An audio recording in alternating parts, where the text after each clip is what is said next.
Implement FreeMarker use cases. In this module, we'll go into the source code mode for the very first time. Focus on FreeMarker directives and how to implement them. We'll also look on ways on how to store values on a variable and print them afterwards. By the end of this module, you should be able to enter the source code mode and see how the template layout is translated into code. Use built-ins that requires parameters to operate and understand how the if and list directives work. And lastly, differentiate use cases for FreeMarker directives to efficiently construct and test FreeMarker codes.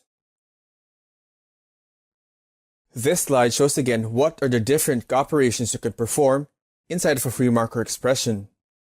You can access the record data source, perform calculations, use built-ins.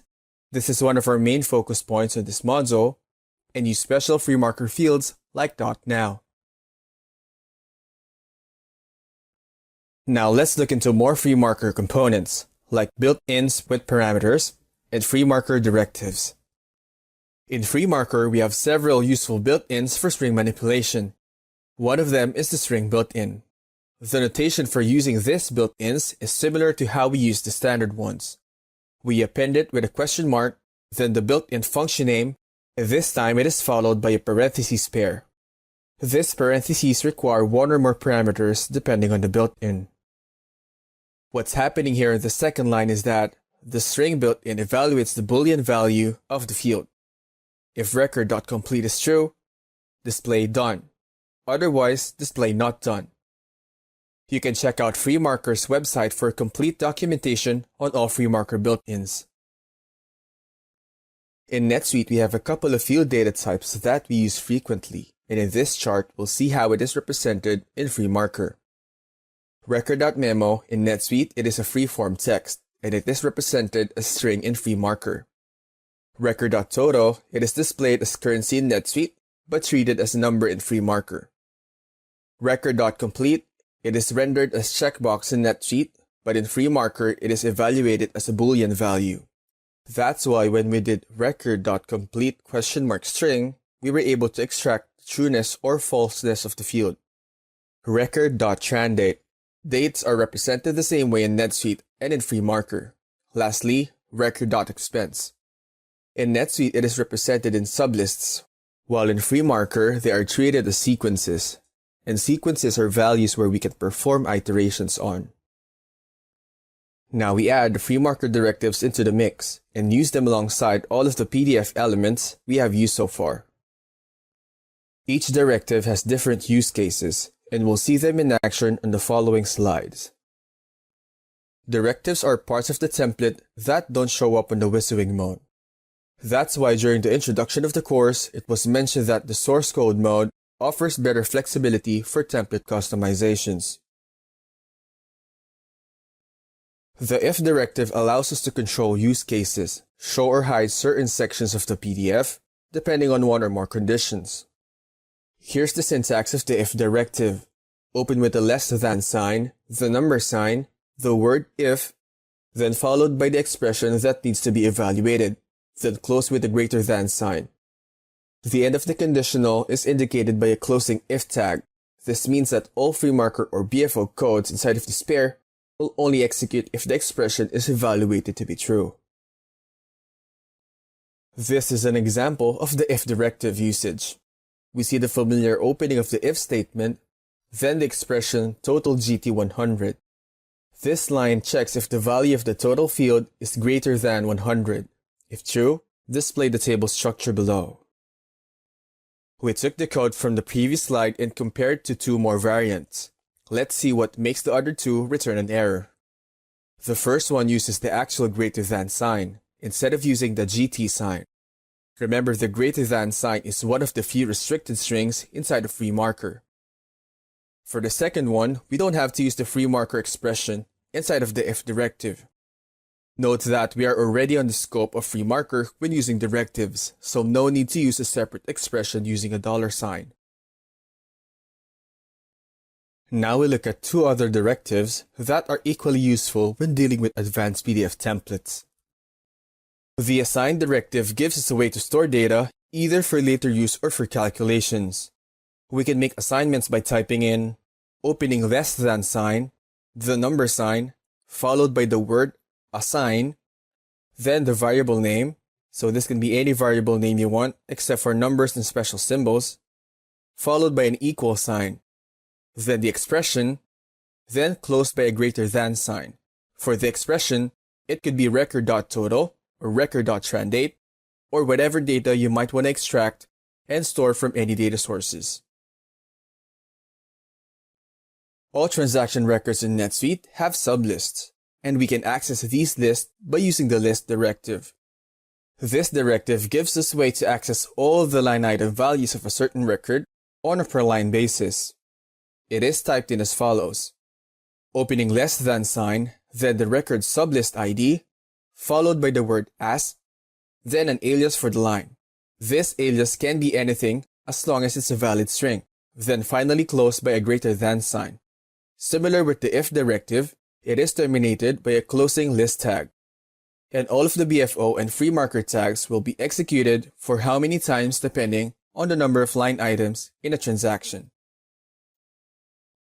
In this walkthrough, we'll be introducing built-in with parameters to our template. We'll also take on the concept of conditionals, iterations, and value assignments. In this walkthrough, we're going to do two things. First, use the FreeMarker string built-in and change the representation of some text inside a PDF as it gets printed. And second, we'll create a new subtotal line in the PDF that computes for all breakfast, lunch, and dinner related line items. In the expense report list, let's open one expense report.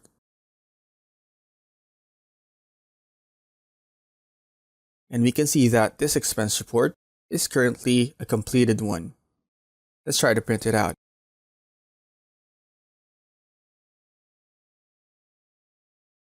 For this expense report, the complete value is yes.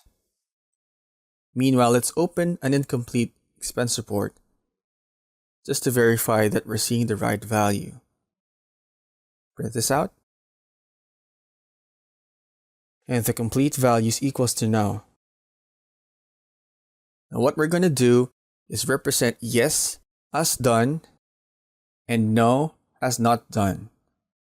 In order to do that, let's go back to the list of templates and open the SuiteDreams expense report template. Inside of this list, for SuiteDreams expense report, click Edit.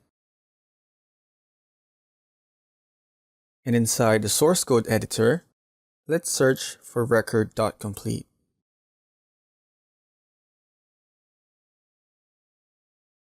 And we see here the record.complete at label interpolation and the record.complete. Let's add the question mark string built in. And for the first parameter, type in done to replace the word yes in the PDF and replace the word no with not done. Then let's scroll up and save the template. And after saving, let's go back to the complete expense report and see how it affected the printout. Click print. And now we see that the complete value is done instead of yes. Now let's go to the incomplete expense report, and we should expect that the word not done is printed instead of no. Click print. And there it is. Not done is displayed instead of no. Now let's go one step further by chaining another FreeMarker built-in into the string built-in. Let's go open again the SuiteDreams expense report template and look for record.complete.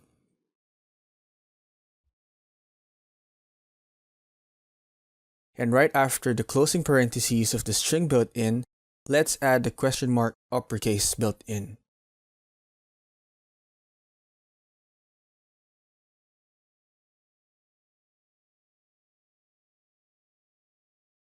Then click Save.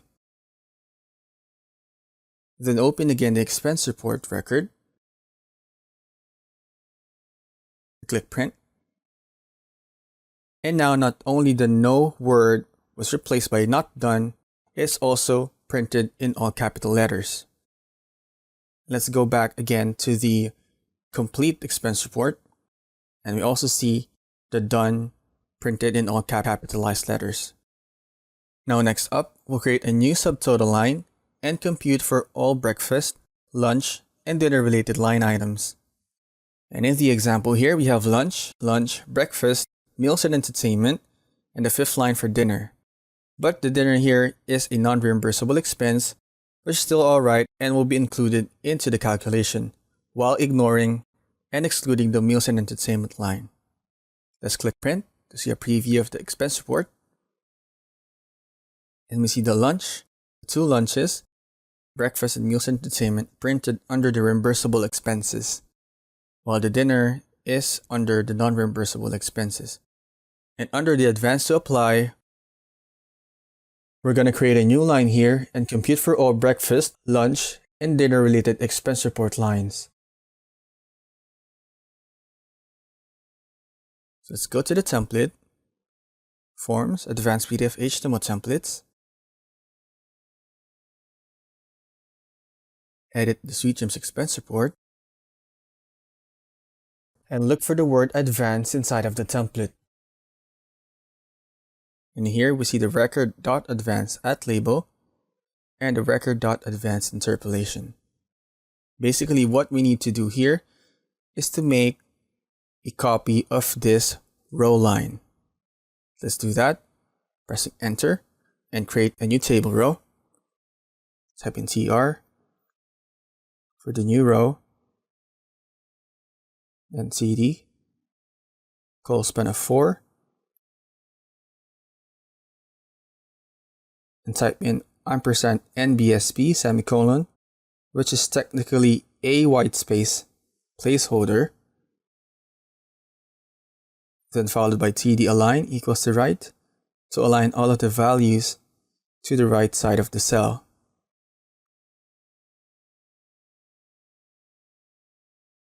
Then inside of it, let's type in meals total for the label of the field. And another cell beside of it, and type in the placeholder for the value of the meals total.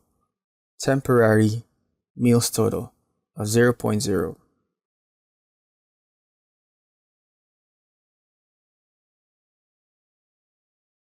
Then click preview.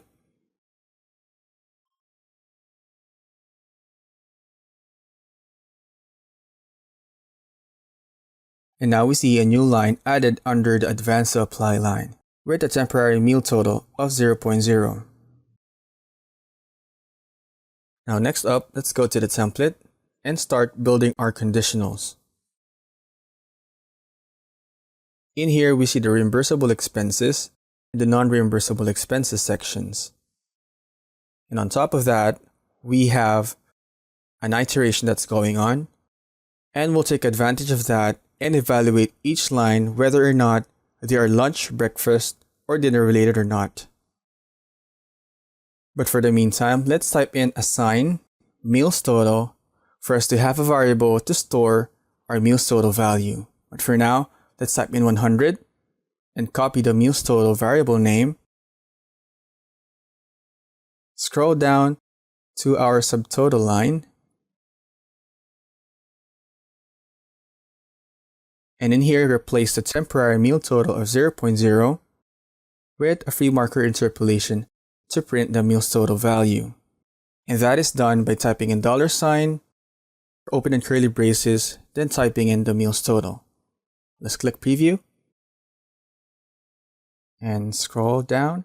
And now meals total is equals to 100, printing the value stored inside the meals total variable. So up next, let's reset the meals total variable to 0 and start working on the conditionals. 100, 0. Then directly under this first iteration, let's open up our first conditional. If expense dot category, so expense is the data source ID for this line, dot category is the column field ID, expense dot category is lunch, then do the following. So press enter to add a couple of lines. And what we want to do is capture the line items amount and add that to the current value of the meals total variable. So assign meals total equals meals total, its current amount, plus the expense.amount, which is the way to access the current line item amount, and delete the automatically assign tag for the closing.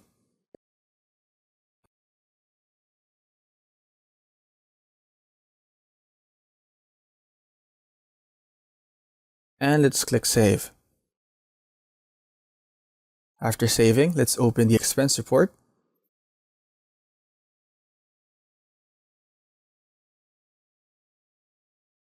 And click Print. And in here, we see two lunch-related line items, one with $30, the second one with $20, which is equivalent to $50 in total. And that is reflected on the meals total line here at the bottom. Let's expand the condition and add the breakfast and dinner conditions. Open again the SuiteScript expense report template and search for the lunch section.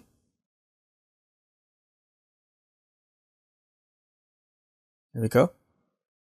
And let's expand the condition by typing in the OR symbol, which is a double pipe, expense.category equals to breakfast, or expense.category is equals to dinner. Remember that it only takes one condition here to be satisfied for that line to qualify for the inclusion for the calculation. Let's click Save.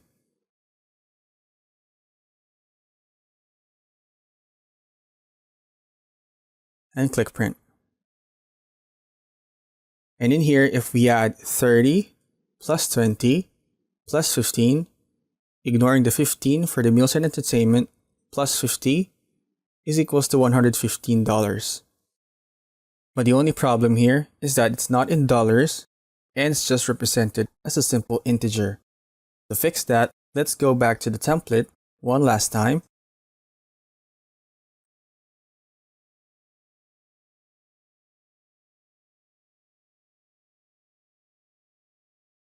Open the SuiteScript expense report, click Edit.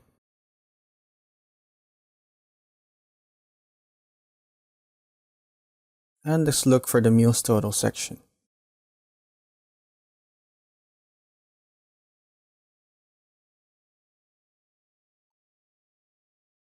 Here in the meals total interpolation, let's add the question mark string dot currency to render this value as in currency. Let's go the extra mile and add the alignment to put everything in good position. Click Save. Then finally click the expense report print button. And now 115 is represented in dollar figures. This ends this module's walkthrough. Now it's your turn. It is now time for you to complete your hands-on exercises for this module. Please refer to your student guide to complete the required exercises.